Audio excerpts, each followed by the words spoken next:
Calgary Nose Hill. Today, Cree lawyer Leah Ballantyne, who is a survivor of the 60 scoop, was quoted as saying, "Identity fraud is fraud. I think someone who has taken an oath of office to represent people in a level of government has an ethical duty to be honest with all constituents and all people in Canada, in which case the Minister of Employment has not done." She's right. That Liberal minister falsely claimed Indigenous identity. His company received government contracts using that stolen identity, apparently while consorting with cocaine dealers, and all while he was a sitting Minister of the Crown. What kind of a message is the government sending by allowing him to sit in cabinet?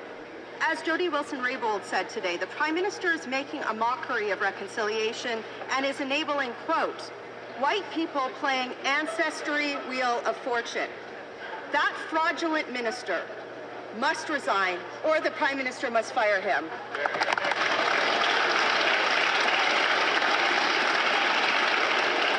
I was listening very carefully to the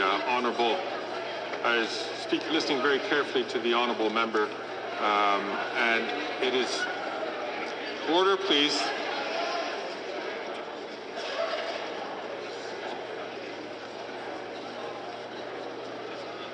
I was listening very attentively to the honourable member's statement, and for most of the statement, it was within the bounds. The last sentence, by impugning a member directly, is not permitted in this place. I'm going to ask the honourable member just to withdraw that word so that we can move on. Mr. Speaker, I was quoting a Cree lawyer who called the minister a fraud. He is a fraud, and I don't withdraw.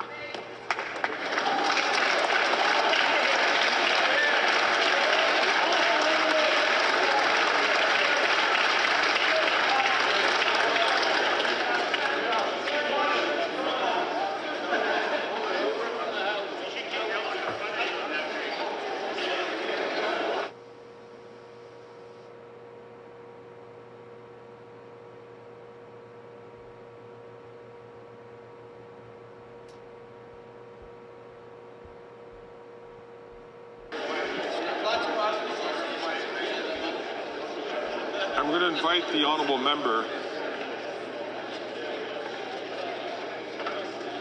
Order. I'm going to invite the honourable member to reflect on this. I see that she doesn't have questions coming up, and I will come back to the honourable member immediately following question period so that we can start this on time. Colleagues, also in an extraordinary situation, when the honourable member from Brandon Souris made his declaration at the front end, about a quarter of his declaration was not captured on camera. As members know, the opportunity to make declarations and Standing Order 31s are very important for our constituents, so I'm inviting the honourable member to be recognized again to give his statement once again. The honourable member from Brandon Souris.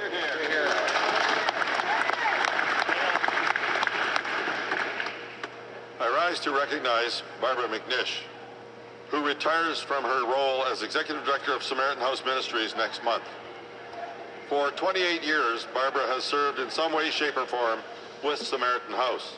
Originally joining the organization in 1989 as a women's counselor and coordinator, Barbara worked to support women and children escaping domestic violence. Over the years, she continued to serve in a variety of ways, ultimately becoming the Executive Director in 2020. Under Barbara's guidance, Samaritan House grew to meet the rising needs of our community, from providing thousands of food hampers to offering critical services that empower individuals toward independence and hope. As Barbara steps into the well-earned retirement, her legacy of compassion and community advocacy is an inspiration to many. Barbara, thank you for your remarkable service. Best wishes for rest, joy, and new adventures in this next chapter. The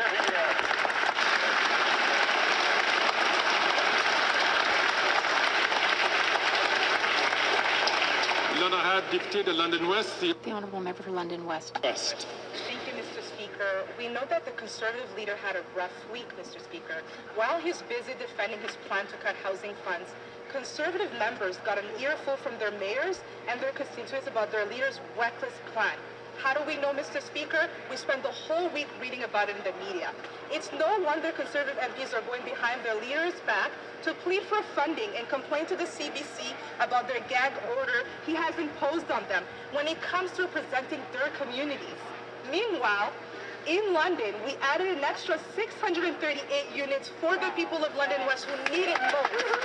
Conservative MPs who are likely to represent those who sent them here, Mr. Speaker. They have a responsibility to stand up to their leader and to do it right in this House, Mr. Speaker. Thank you.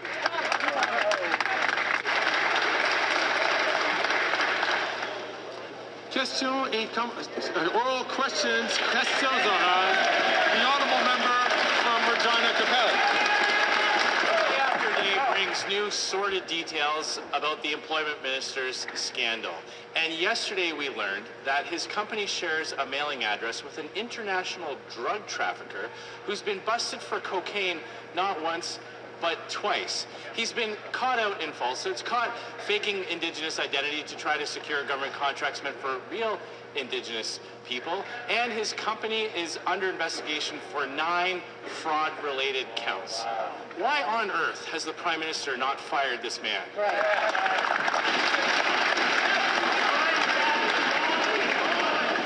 The honourable Minister for Employment and Workforce Development. Mr. Speaker, as I said yesterday, I don't know the person referred to in that article. I've never met that person. It's stated in the article, Mr. Speaker. Thank you. The honourable member from Regina Capel. Let's recap the scandal so far. He said he was Indigenous, even though he wasn't. He said his great-grandmother was Cree, even though she wasn't. He said there was another Randy working at the company, even though there wasn't, that he had nothing to do with the company while he was in cabinet, even though he was, and his company got a contract while he was sitting around the cabinet table. In a normal government, any one of those scandals would be cause for dismissal. Yeah, that's right. So why in this wacko Liberal government does this man still sit in cabinet?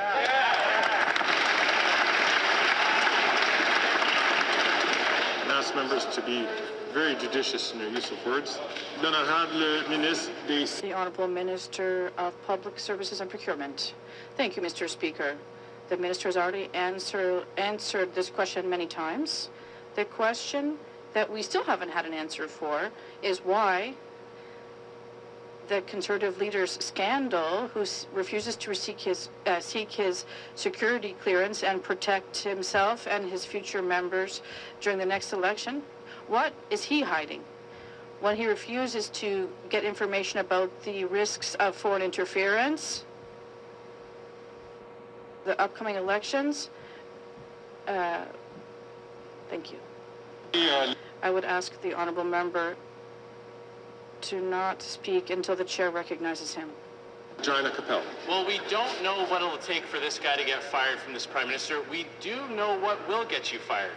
Remember Jody Wilson-Raybould? She was fired for telling the truth about the Prime Minister's attempts to interfere in a criminal case. Here's what she had to say. A Prime Minister committed to true reconciliation would have removed this minister and the other Randy from cabinet long ago. Instead, we get to watch white people play Ancestry Wheel of Fortune. How come under this Prime Minister, a strong Indigenous woman gets fired for telling the truth when a weak, fake Indigenous man gets to keep his job after lying?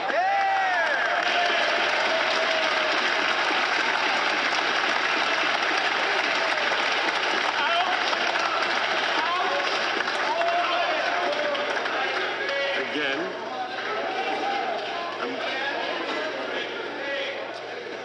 I'm going to ask the honourable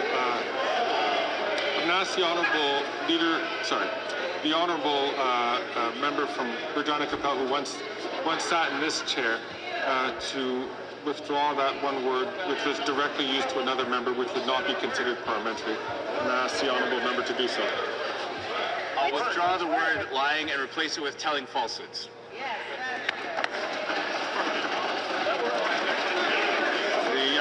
The actual word.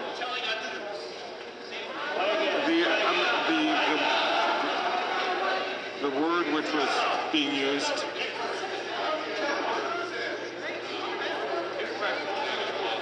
I'm going to ask the honourable member to withdraw the word fake, please.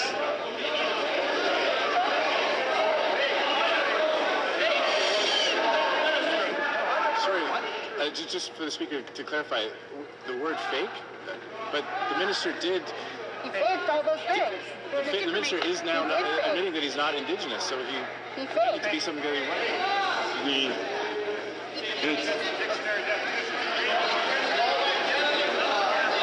Colleagues,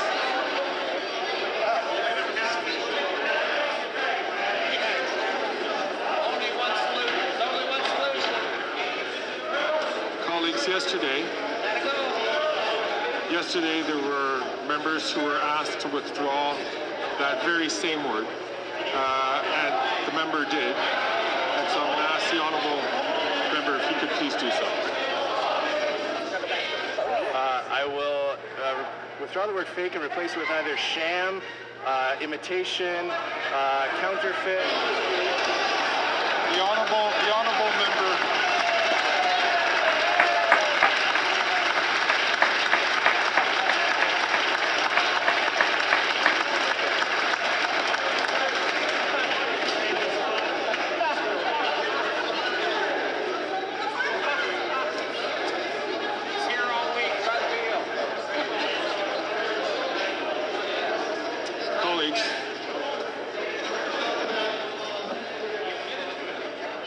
Colleagues,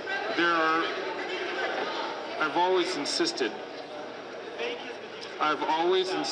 I'm going to ask all members please not to take the floor while the speaker is addressing Parliament. When it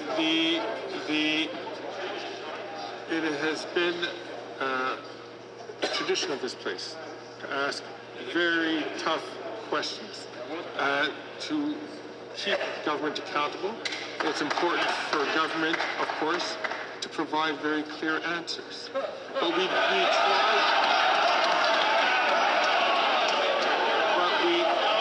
try to do this in a way that allows people to treat each other with decorum and respect. And so the honourable member has sat in this chair in this position once before. Yesterday we asked a number of members to, when it was referring to a particular member, to withdraw that same word that I'm just asking for today. I just asked the honourable member just to withdraw that word so we can just move on. Mr. Speaker, when I sat in that chair, I heard the word fake being used many, many times. I will come back to this issue later on. I will come back to this issue near the end of question period. The Honourable Leader of the Government in the House of Commons. Well, thank you, Mr. Speaker, but I think that little display of disrespect for that place is ubiquitous of how Conservative members treat this place. And in fact, they are trying to distract and make a mockery. Colleagues.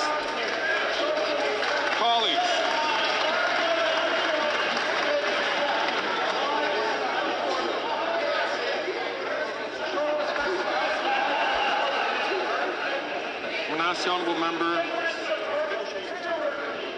the honourable members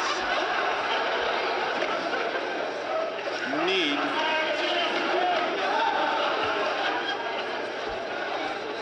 I'm going to ask the honourable member from Lanark, Hastings, Addington to please. Sorry, forgive me.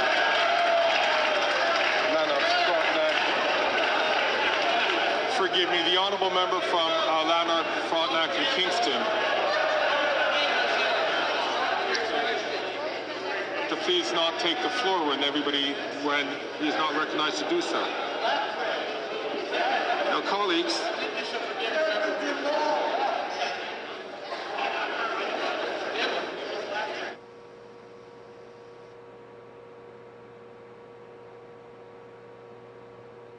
stop muting the mic.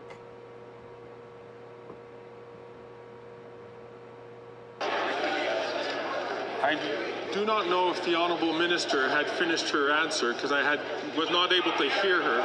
So I'm going to ask the Honourable Minister. Good, move on. You don't need it. Move on.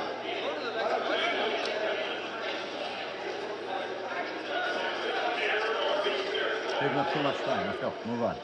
Don't want to hear it. I'm going to ask the Honourable Minister to start from the top. Thank you, Mr. Speaker. Speaker. I think this shameful display of disrespect from the Conservative members of Parliament for this place is on display today. And it is exactly how they have been operating for the past couple of weeks. Mr. Speaker, it is time for them to stop filibustering and obstructing the work of Parliament. It is time for them to start respecting this place, respecting the work we do here on behalf of Canadians. We have deposited up to 29,000 pages worth of documents. They need to stop these games and let everybody get back to work on behalf of Canadians. Thank you, Mr. Speaker. Amendments, the RCMP, you have them all.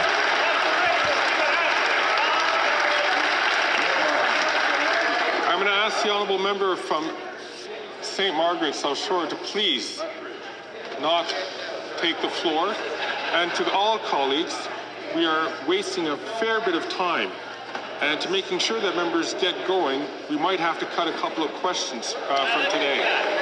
So let us make sure that we follow up very carefully and we listen to the instructions. The Honourable Member for Mégantic-L'Érable. What time is it for? It's time for the Minister to fire the Minister of Official Languages. He says he's an Indigenous person, even though he's not. He claims his great-grandmother is Cree, and that's false. He's not the Randy from the texts who runs GHI, but we now know that there's only one Randy in the company. Worse still, the company in which he's a shareholder received government contracts while he was in cabinet. The Minister of Official Languages must do the only honourable thing, resign in shame. Will the Prime Minister fire his imposter of a minister?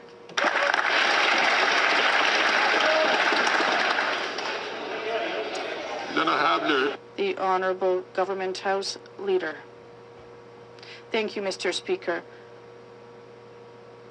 The Minister has answered this question. He has said what he said at committee, and this is absolutely false, what they're saying. The Conservatives need to stop these partisan and political games. Lead us anywhere. They need to respect this place and allow it to return to work and to make sure we can all do the work that Canadians have sent us here for. I would ask everyone once again to be very judicious in the choice of the words they use. The Honourable Member for Mégantic-L'Érable. Mr. Speaker, the Minister of Official Languages is not only an imposter, he's a chameleon. He will stop at nothing to advance his own interests. Suddenly, he's the journalist and political commentator at Radio-Canada and Les Affaires, even though he's never written a single article. Then there's all the other Randys. The Indigenous Randy, the Randy who isn't him, the business partner Randy, the text message Randy. Sorry. I keep interrupting the member, but now he's getting on the other side of the line. He's referring to the first name of a minister, and, well, regardless,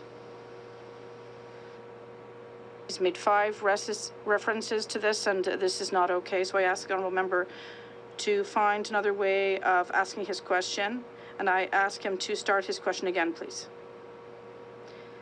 Mr. Speaker, there's a quite simple way to end the use of the name Randy in this House, to use the name of the other Randy.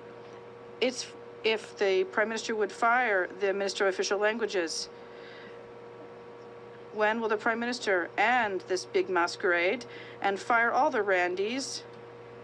He could even hit a home run by just firing the Minister of Official Languages. Will the Prime Minister fire this imposter of a Minister of Official Languages?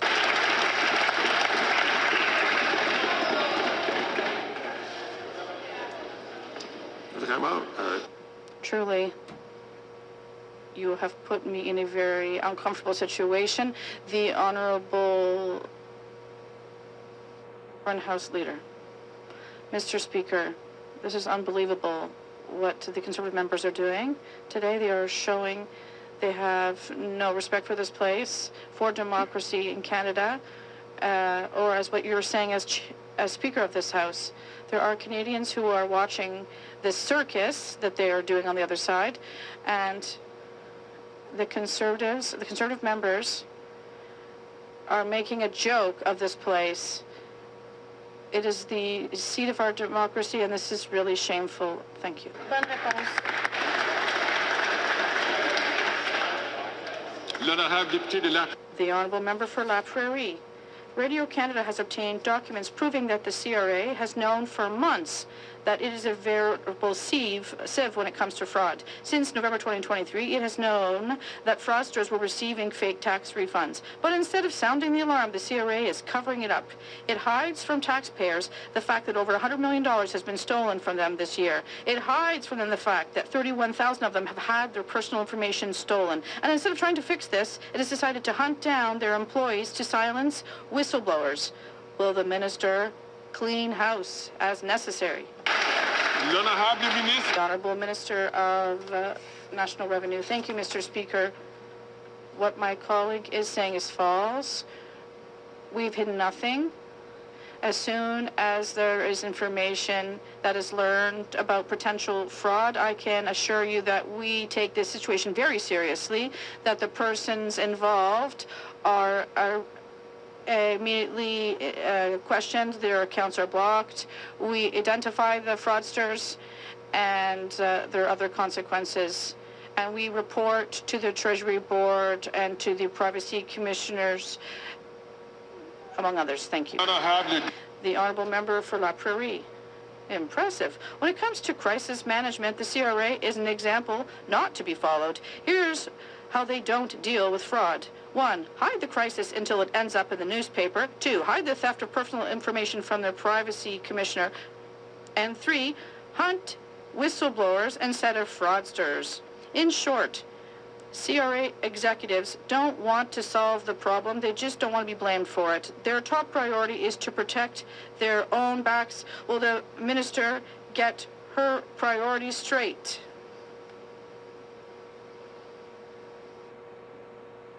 The Honourable Minister of National Revenue. Thank you, Mr. Speaker. I'm ready to do what we have to, and I'm already doing it because what my colleague is saying is false. It's completely untrue. We've hidden nothing. As soon as we see there's a potential fraud, we block accounts, we seek out the fraudsters, we make reports. Yes, we report according to the processes. We do it quarterly. We do it to the Treasury Board, to the AG, and to public accounts. The Honourable Member for Rosemont-La Petite Patrie. Mr. Speaker, the cost of living is up, rents are up, groceries are up, and the Liberals have turned their backs on everyone. The Conservatives are going to be cutting everywhere, and it's going to make people's lives even more expensive. Quebecers need better than this. They deserve a break. The NDP is proposing to remove the GST on groceries, on heating bills, internet, cell phones, and for once, we're going to make big, rich CEOs pay. Will the Liberals to have the courage to do this? The Honourable Minister. Mr. Speaker, we agree for once with the NDP. It's true the Conservatives don't have a plan. They just want to cut. They want to cut health care, cut daycare. They want to cut to other assistance. We know what the Conservative plan is, but if there's one thing that people who are watching us at home know, on this side of the House, Mr. Speaker, we believe in investing in Canadians. We believe of investing in families and in health. Because countries that are sure of themselves invest in their citizens. Thank you. Member from Elmwood, Transcona. Mr. Speaker, Manitoba families are paying more and getting less at grocery stores. Prices are going up on everyday items and the size of the packaging is getting smaller. Families need a break. They need relief now. That's right. The Liberals are letting people down, and people in my riding know that Conservatives will cut and gut the important things we need, costing families thousands of dollars. The NDP will help families by removing GST off essentials like groceries, kids' clothing, and diapers. Why won't this government give families the break they need and remove the GST now? The Honourable Minister for Families, Children and Social Development. Our Liberal government has been working to help families put food on the table and in their kids' lunch boxes. We know the Conservative leader will pursue dangerous cuts. The difference couldn't be more stark, Mr. Speaker. While Liberals work to ensure kids have foods, Conservatives will cut these programs that Canadian families are relying on. I don't know what the Conservatives leader's obsession is with these dangerous cuts, Mr. Speaker. The honourable member from Thornhill. Mr. Speaker, it seems that either the employment minister or the other Randy actually might also be moonlighting as a magician. We know he says he's Indigenous, even though he's not. We know he stole from Indigenous Canadians. We know he said he wasn't involved in the company when he was in cabinet, but he was. But today, perhaps as a magician, he has made his business partners disappear. Shauna Parker and Felix Papineau have disconnected their phone numbers, they deactivated their emails, and they are nowhere to be found to avoid the scrutiny of this parliament. So will the minister stand up, wave his magic wand, and tell his business partners to show up here?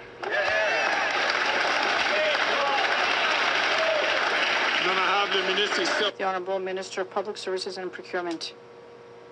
It's really unfortunate, Mr. Speaker, to hear so many falsehoods and so little time in this House. It's really unfortunate that the Conservatives are investing all of their energy in falsehoods that are derailing the House and detract from the work of the House, from what's important, and that is working for Quebecers and Canadians. But one thing that we still don't know the answer to is why the Conservative leader, who sits next to the member, has not sought his security clearance so they can protect all members during the next election. The honourable member from Thornhill. If the minister doesn't know where to find these individuals, perhaps he can ask the other Randy, who's still very much in contact with those partners. But even the Liberals are taking note of this humiliating and fraudulent affair. Liberals like Jody Wilson-Raybould, who called it, quote, so shameful and extremely destructive. The Prime Minister fires the first Indigenous Attorney General, but keeps the first fake Indigenous Employment Minister. That's some version of reconciliation. When is the Prime Minister going to fire the Employment Minister and the other Randy?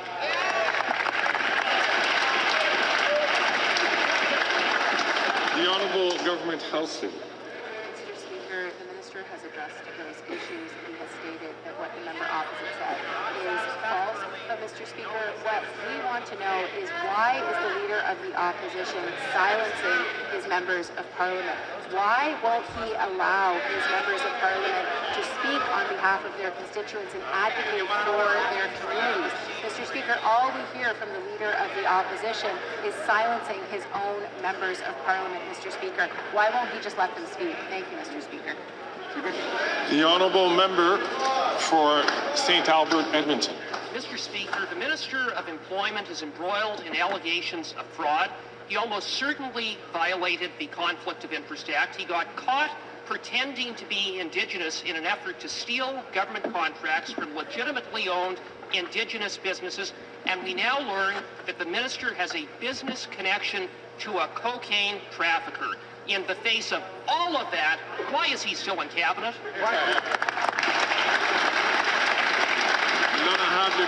The Honourable Minister of Public Services and Procurement. The member has once again combined all sorts of falsehoods to make some sense of the story, but the minister has answered these questions on several opportunities.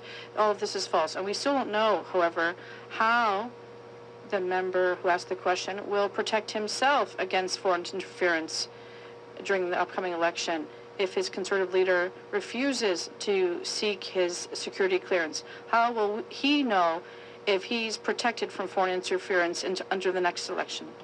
Member from St. Albert, Edmonton. Mr. Speaker, one must ask why the Prime Minister hasn't seen fit to fire this minister. Could it be that the Prime Minister violated the Conflict of Interest Act not once, but twice? Could it be that the Prime Minister is a cultural appropriator, having worn blackface more times than he can remember? Isn't it the case that if the Prime Minister were to fire the minister, he'd have to fire himself?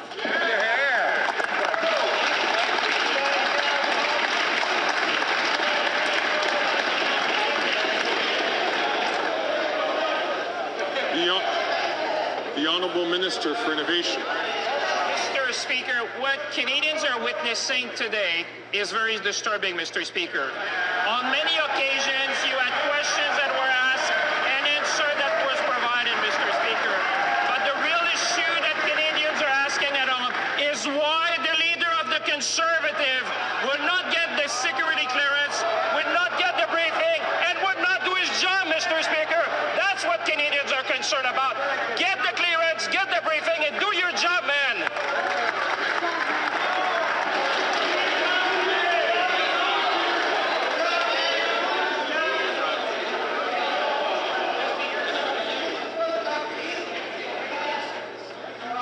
I invite all members to ensure that they ask their questions to the Speaker.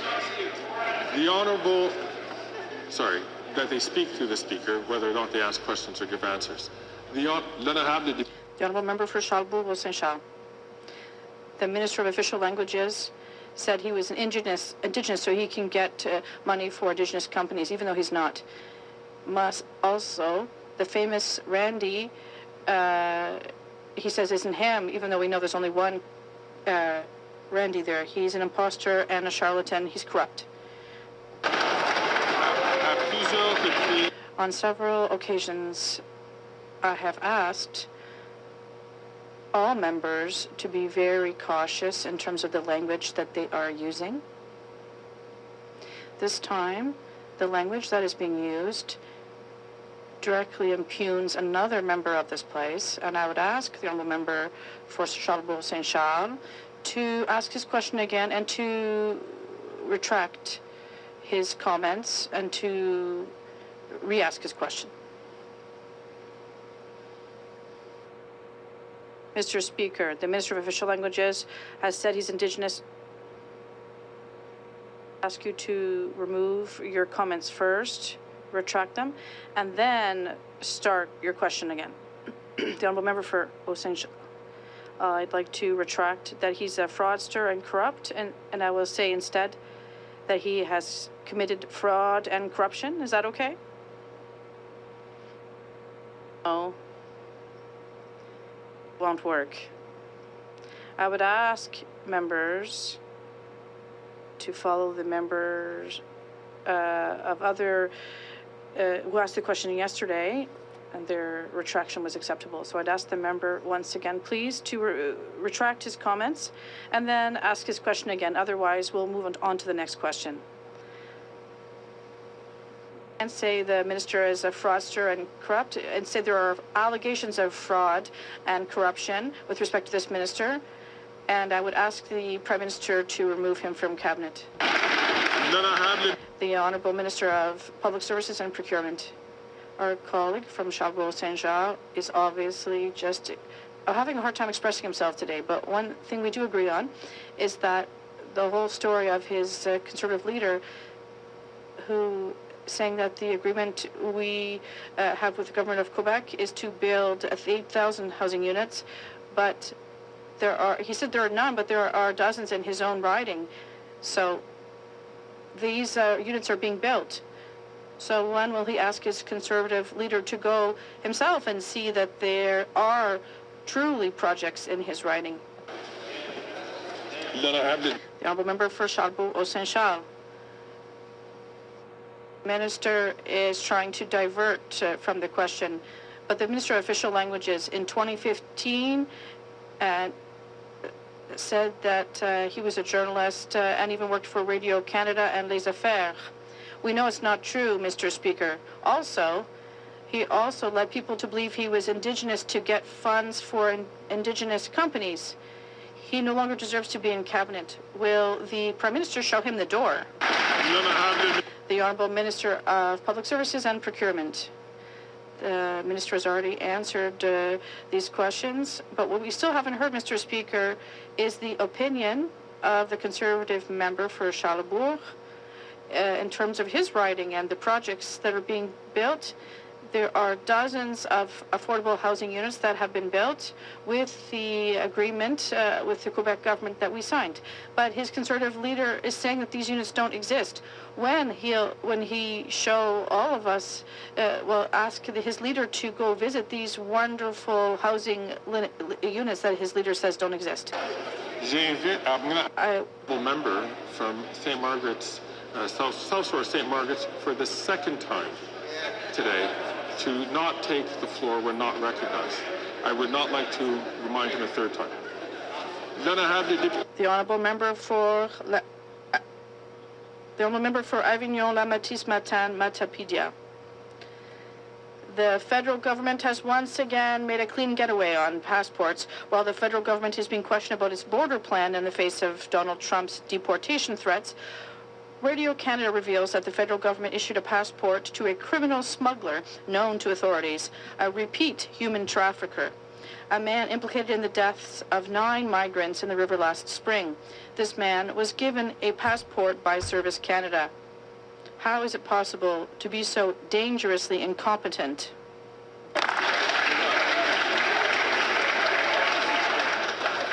The Honourable Minister of Immigration, Citizenship and Refugees. Mr. Speaker, if what she's alleging is true, I will do verifications with Service Canada and other safety agencies, and I'd be happy to report back to the House then when the time comes. Thank you. The Honourable Member for Beauport. Beauport-Limoilou. Do you understand why we're worried about the federal government's lack of preparation for Trump's deportations? While the feds are telling us that everything's okay at the borders, we're learning that they're giving a passport to a notorious criminal smuggler. Once again, when it comes to border management, the left hand doesn't know what the right hand is doing in Ottawa. It's a madhouse. Are there any more criminal smugglers out there with brand new passports to cross borders as they please? The Honourable Minister of Immigration, Citizenship and Refugees. Mr. Speaker, as I clearly said during my previous answer, I'd be happy to come back to the House to present exactly what happened. If the alleged facts are true and this passport should not have been issued, we will check into this. Thank you. The Honourable Member for Beauport-Limoilou. The criminal smuggler in question was arrested in 2008 for possession of 2 passports in other names. Then he was arrested again in 2017 for human trafficking, and once again in 2021, following which the federal government confiscated his passport. And after all that, he reapplied for a passport, and the federal authorities delivered another one to him in 2023. How can we ignore the fact that criminal smugglers are running the show at the borders right under the federal government's nose? The Honourable Minister of Public Safety. Mr. Speaker, our government has invested greatly and will continue to do so in protecting our borders. We reversed the cuts that the previous Conservative government applied to Canada Border Services, and we gave RCMP the necessary tools to obviously work with their American partners to ensure the safety of our border. And I was very proud a few weeks ago of RCMP operation with our U.S. partners to ensure that many human smugglers and drug smugglers are now charged and facing criminal prosecution. The Honourable Member from Leeds-Grenville, Thousand Islands and Vita Lakes. To get government contracts, the Liberal minister from Edmonton said that he was Indigenous, but he's not. He said that he wasn't the Randy who was involved in the ongoing operations of the company that was applying for government contracts, but text messages show that he was. Now, he also said he wasn't directing his company from the cabinet table, but we know that that's also not true. Not true, not true, and not true. So we don't know which minister they're going to stand up, but what we want to know from that minister is, do they think that that behavior is appropriate, and do they think that he should remain in cabinet? The Honourable Leader of the Government in the House of Commons. Thank you, Mr. Speaker. Mr. Speaker, the Minister has already responded to those questions. But what I find really interesting is that today marks 1,000 days since Russia's war of aggression in Ukraine, and we have not heard a single question about this from the Conservative members of Parliament. This is unsurprising for them, given the fact that when it comes to their support for Ukraine, it has been wavering over the past year. On this side of the House, Mr. Speaker, we stand for Ukraine. Do the Conservative members of Parliament? Exactly. Thank you, Mr. Speaker. Question.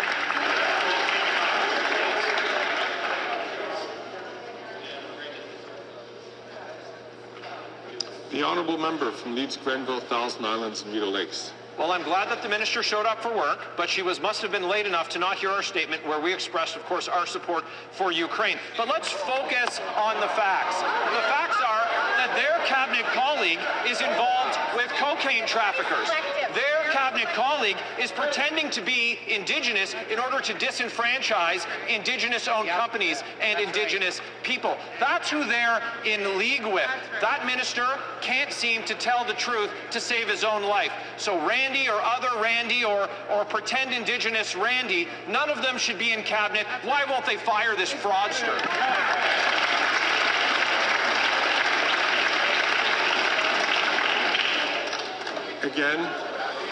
Again, for the second day in a row, I'm going to ask the honourable member from Leeds Grenville to, the very last part of his question, using language which just can't pass in this place.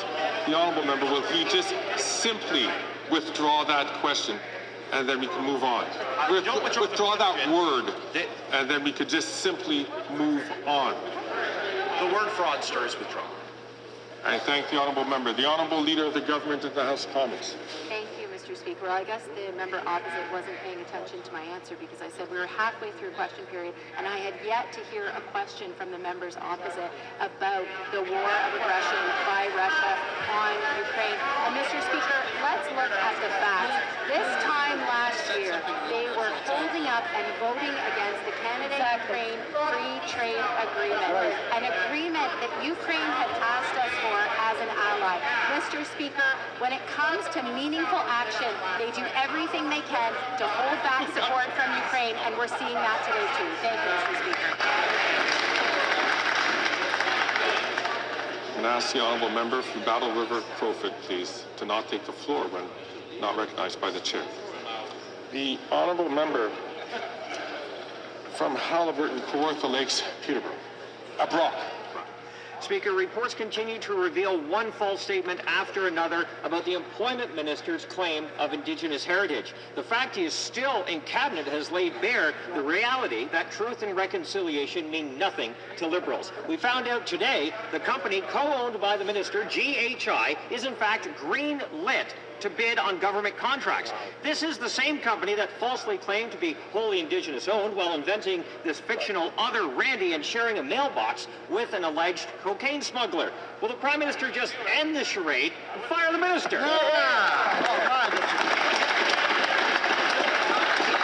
The Honourable Minister for Indigenous Services.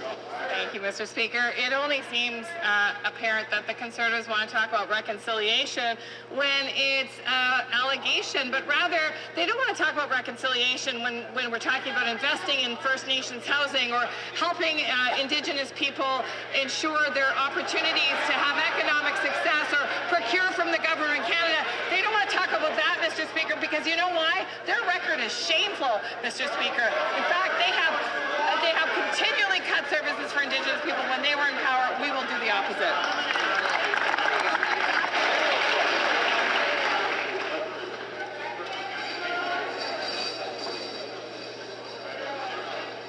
The honourable member from Sherwood Park, Fort Saskatchewan. Mr. Speaker, during committee and just now, the Minister of Indigenous Services refused to defend her colleague, the pretend Indigenous Minister of Employment. The Minister of Employment pretended to be Indigenous so that his company could steal contracts from Indigenous communities and businesses.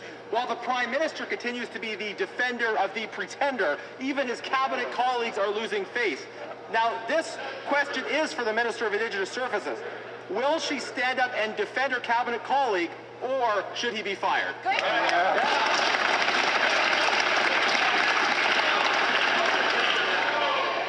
The Honourable Minister for Indigenous Services. You know, Mr. Speaker, just moments ago, I was speaking with the National Chief about the shenanigans that are happening at 9-9 Committee as the Conservatives attempt to undermine the study of the water legislation that so many First Nations have poured their heart and soul into, Mr. Speaker, preventing it from actually getting to this place and hopefully eventually to Senate. They talk about standing up for First Nations people, but when they have the chance to be allies, they completely drop the ball.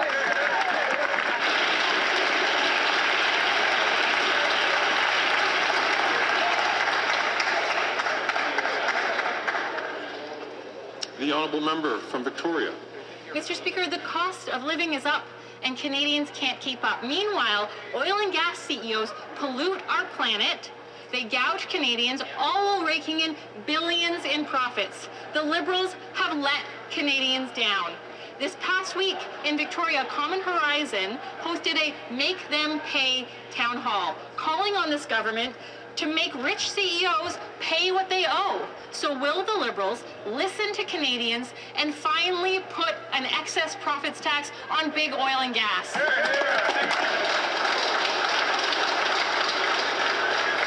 The Honourable Minister for Natural Resources and Energy. Thank you, Mr. Speaker. I would say that this government has been listening to the voices of Canadians who are concerned about climate change, are also concerned about building an economy that will thrive in a low-carbon future. We have put into place a plan that is cutting carbon emissions that were accelerating under the Harper government. It is just a shame that the NDP has abandoned its commitment on climate change, walking away from the price on pollution, over 100 million tons of excess emissions because of a decision they made to collaborate with the leader of the Conservative Party of Canada. On this side of the House, we believe climate change is real, and we are going to...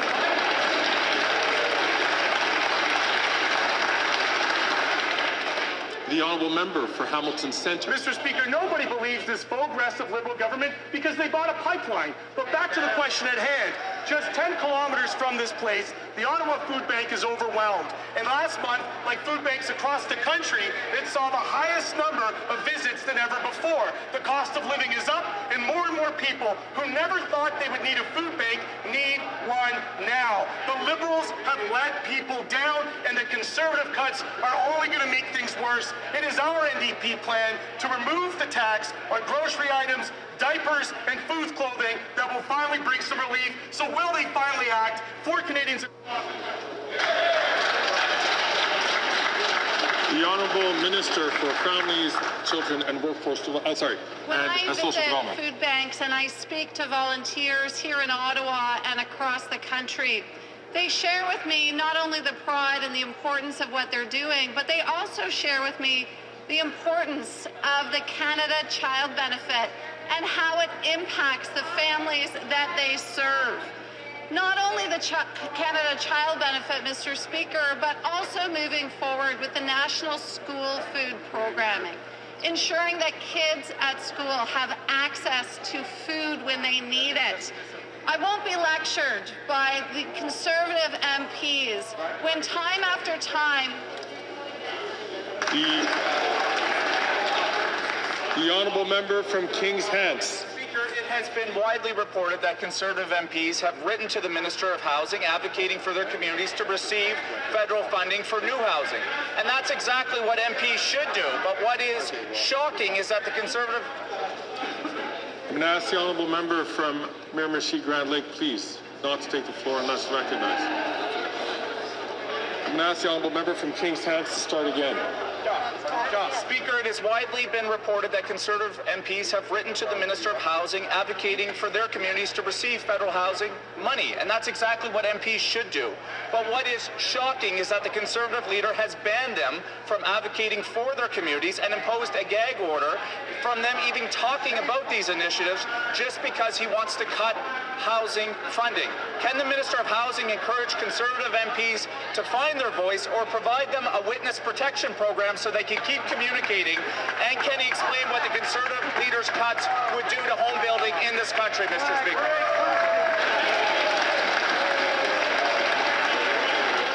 The Honourable Minister for Housing, Infrastructure and Communities.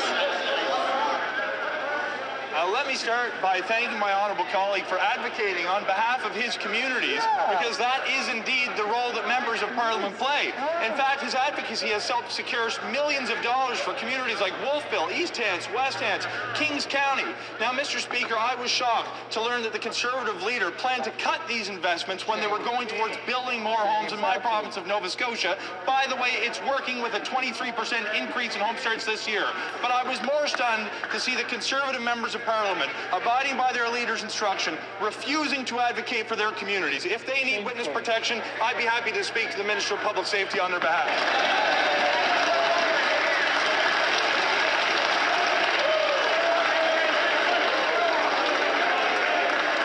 The honourable member from Kamloops Thompson Caribou. Order. Speaker, 8-year-old Tori Stafford was brutally and viciously murdered by Terry Lynn McClintock and her boyfriend in a sexually motivated killing. Currently, McClintock lives in a townhouse-style jail in Ontario in medium security. That jail also houses a mother-child program. When I visited there, I was appalled to see that there were children in that jail at that security level in the townhouse-style complex. How could this Liberal government allow child killers in the same jail as children?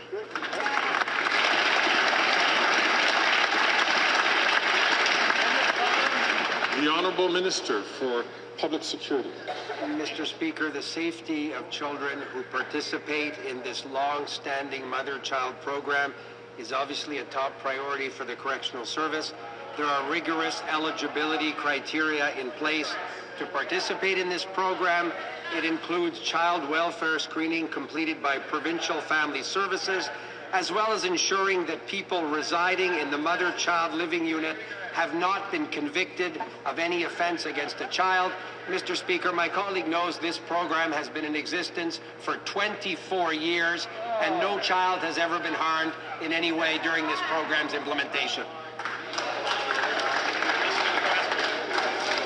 The honourable member from Kamloops Thompson Caribou. Mr. Speaker, these living units are townhouses literally right next to each other.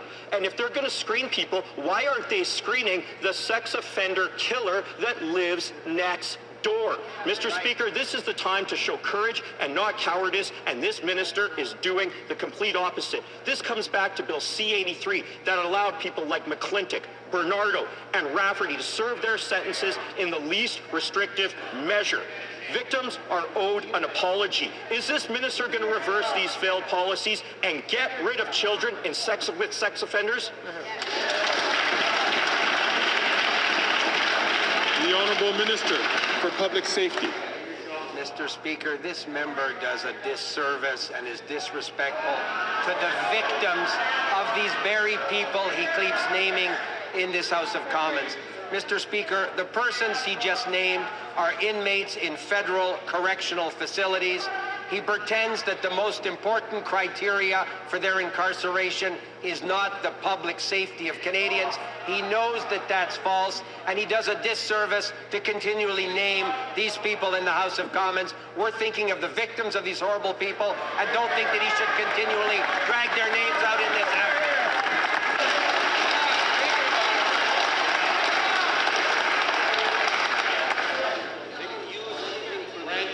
The Honourable member from Peterborough-Kawartha.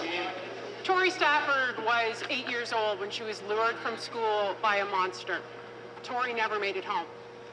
She was beaten, tortured, sexually assaulted, and murdered by Terry Lynn McClintock and Michael Rafferty. Today, Terry Lynn McClintock lives in a cozy townhouse with free access to the mother-child program. Yes, you heard that correctly. A child killer has free access to children in prison. In what universe is this okay?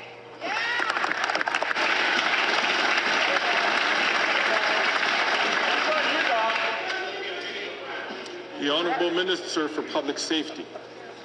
Mr. Speaker, the honourable member knows that the facts that she just alleged are entirely fabricated. She says, Mr. Speaker, in what universe would that be? I'm going to invite the Honourable Minister to withdraw that comment because saying that someone has told a deliberate falsehood in this place is not considered parliamentary. So I'll ask the honourable member to order.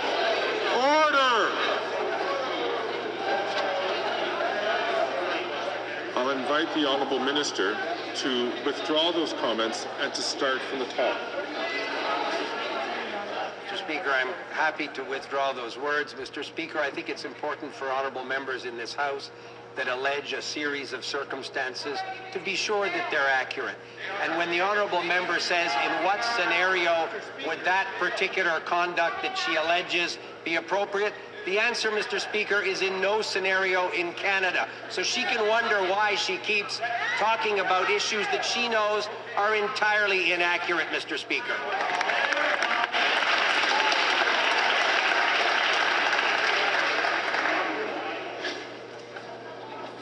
I'm going to ask the honourable member from Kamloops, Thompson, Caribou to please not take this is for the second time today, and I'd ask him not to take the floor unless recognized by the Speaker, which he has been for questions. L'honorable député de Bellechasse. The honourable member for Bellechasse-les-Etchemins-Lévis. Mr. Speaker, the Liberal government is rewarding criminals and turning its back on victims. Bail and house arrest for dangerous criminals is beyond comprehension. The latest discouraging indication of a broken system, the case of a woman who sexually abused and killed an 8-year-old girl who can now have access to children in prison, courtesy of this government, which has passed laws that make life easy for dangerous people. Why does the Liberal government let child killers have contact with kids in prison, Mr. Speaker? The Honourable Minister of Public Safety. Mr. Speaker, at no time will the government allow that type of scenario to occur. My colleague knows full well that the program she referred to has been around since 2001, Mr. Speaker. So all the years under the former Harper government, that program was in existence. The top priority, of course, is the safety of the children, and I have full confidence that the Correctional Service will apply that criterion seriously. The Honourable Member for Lac-Saint-Jean. Mr. Speaker, Donald Trump has doubled down on his plan to deport millions of people. Yesterday, he talked about declaring a national state of emergency to free up the necessary resources. Once again, there's every reason to fear a wave of migrants at our borders. And once again, we get the sense that the criminal trafficking networks are one step ahead of the federal government. The government says, they keep saying they're ready for it, that they have a plan. But until we get a peek at it, how are we supposed to take their word for it? The Honourable Minister of Public Safety. Mr. Speaker, we clearly share the concerns of all Canadians to make sure the border is safe. This is a commitment we've made from the outset. We've invested significantly in making sure that the CBSA and the RCMP have the funding they need to ensure that the border is indeed safe. Mr. Speaker, good news. The RCMP Commissioner has reaffirmed that they have everything they need to do their job, and we have full confidence in their work. The Honourable Member for Lac-Saint-Jean. That's interesting, Mr. Speaker. As we ponder whether the federal government has enough resources to deal with a wave of migrants and whether the human trafficking networks are one step ahead of them, yesterday the government announced a reduction in hours of operation at 35 border crossings, including 10 in Quebec. So they say that they have all the necessary resources in place, but at the same time, they're cutting hours of operation. This is obviously contradictory and worrisome. Are they aware of the message they're now sending to human traffickers? The Honourable Minister of Public Safety. Mr. Speaker, this is precisely why we harmonized our hours of operation with our U.S. counterparts. that will enable us to reassign resources as needed in other places where they're needed, where there's pressures. This is a discussion that's been ongoing for years with the U.S. government. We're working together, and it will also enable us to apply the Safe Third Country Agreement if, for example, the border is closed on one side and not on the other. By harmonizing our hours, we'll be able to send people back to the U.S. The Prime Minister said paying his carbon tax is more important than buying groceries or paying rent. He obviously believes that feeding his obese bureaucracy is more important than Canadians feeding their family. Documents reveal just to administer the carbon tax will cost Canadians more than $800 million by 2030, an increase of 163%. This is at a time when more than 2 million Canadians were forced to a food bank in a single month. If the Prime Minister really believes that Canadians, it's more important to pay the carbon tax than feed their families, call a carbon tax now, and let's find out. The Honourable Minister for the Environment and Climate Change. Mr. Speaker, every time the Conservative Party of Canada talks about the issue of climate change, they never talk about how it's costing Canadians, just for the month of July and August of this year, $7 billion in climate damages, Mr. Speaker. A record, and the year is not yet over. They may have decided to let Canadians down and let the planet burn, but on this side of the House, we're here for Canadians, we're here to fight climate change, and we're here to build the economy of the 21st century.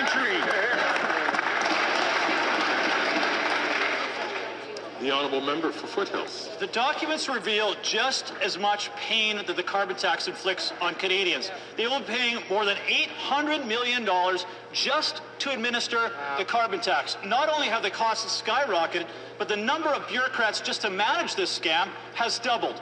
Let's put that in perspective. Farmers will pay $1 billion in carbon taxes by 2030. So the Prime Minister is putting the family farm at risk just to feed his bloated bureaucracy. If he really feels that Canadian families want to pay the carbon tax over feeding their own kids, call a carbon tax election and let's find out. The Honourable Minister for Agriculture and Agri-Food. Mr. Speaker, I appreciate my honourable colleague's question, but it's important to note when he and the Conservative Party of Canada was in power, the way they dealt with agriculture was slashed $500 million from Agriculture and Agri-Food Canada.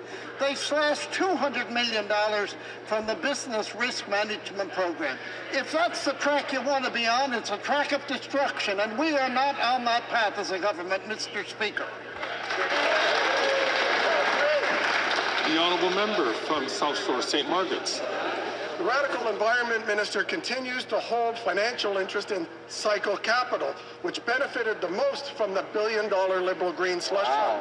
And today, once again, the Liberals are refusing to produce the uncensored documents for the House and the RCMP on the slush fund.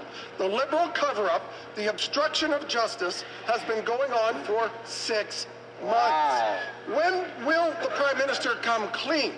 Send the uncensored documents to the RCMP, and including everything that this corrupt Environment Minister is involved in. This is not going to be a surprise to members. I'm going to ask the Honourable Member from South Shore St. Margaret's to remove that word, which he knows, in talking about the Honourable Minister. And I'm going to ask the Honourable Member to simply withdraw those words. I'll withdraw those words that stuffed his pockets with. I'm going to ask the Honourable Member just to simply withdraw the words, and we will move on. He stuffed his pockets with the money. I'm sorry, he's not corrupt. He stuffed his pockets.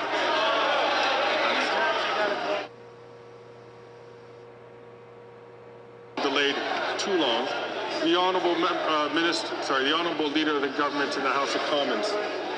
Mr. Speaker, the level of disrespect that Conservative members of Parliament are not just showing this place, but are also showing to you is completely unacceptable.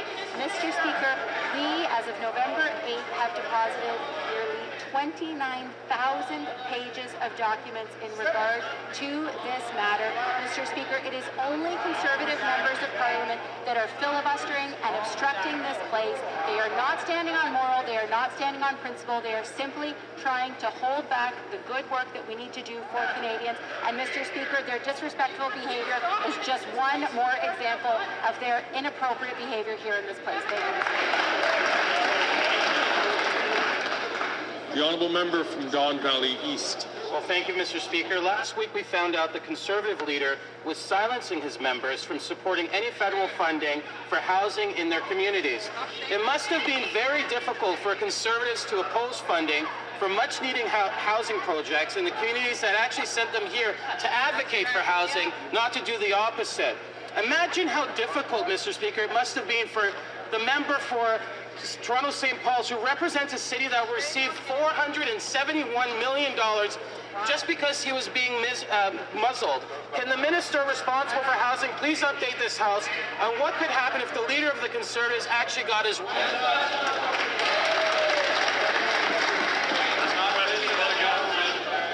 The Honourable Minister for Housing, Infrastructure and Communities.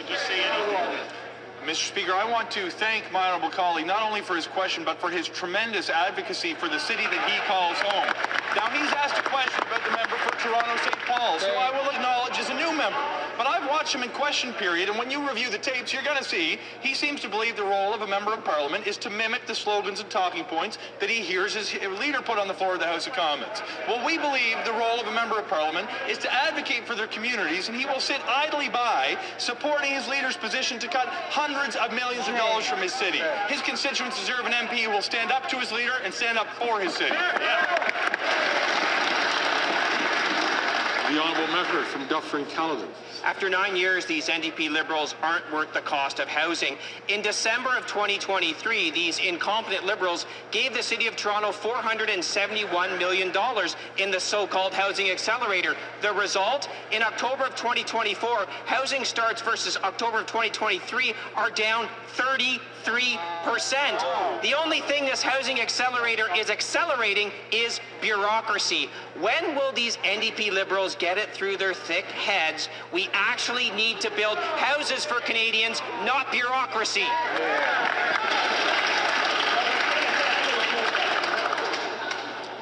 So I encourage all members to be all members can be more judicious in the words that they choose. The Honourable Minister for Housing, Infrastructure and Communities. Something's interesting. Over the course of the last couple of days, the few times the Conservatives have actually shown any interest in the housing file, they've manipulated statistics to try to paint a false picture. Mr. Speaker, if you actually look at the report from CMHC that came out this week, you'll see that housing starts are up this month. They are up this year, and partially due to the investments that we're making directly in communities. What's fascinating, Mr. Speaker, is that member has been banned by his leader from actually advocating for his community. His constituents have sent him to this House, and his response is to ignore their needs and instead do whatever his leader asks him. That's not representation, Mr. Speaker.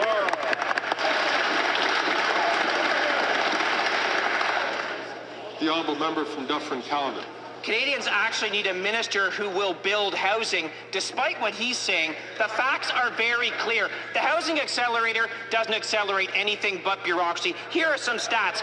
Housing starts in Nova Scotia down 54%, October of 2024 to 2023.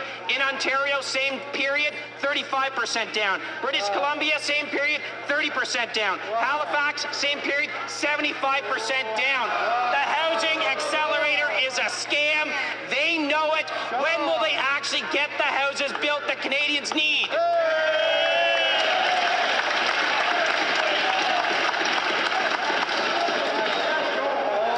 Minister for Housing, Infrastructure and Communities. In the spirit of many of the conversations that have taken place today, Mr. Speaker, I will not impugn the motivations of any particular member, but I'm reminded of a famous quote attributed to former British Prime Minister Benjamin Disraeli, who supposedly had said there are three kinds of lies: lies, damn lies, and statistics. The statistics that he is using right now dramatically misrepresent the situation. This year, compared to last year, my home province of Nova Scotia is up 23%. This year, compared to last year, the city of Halifax is on pace to build more homes than it ever has in our history.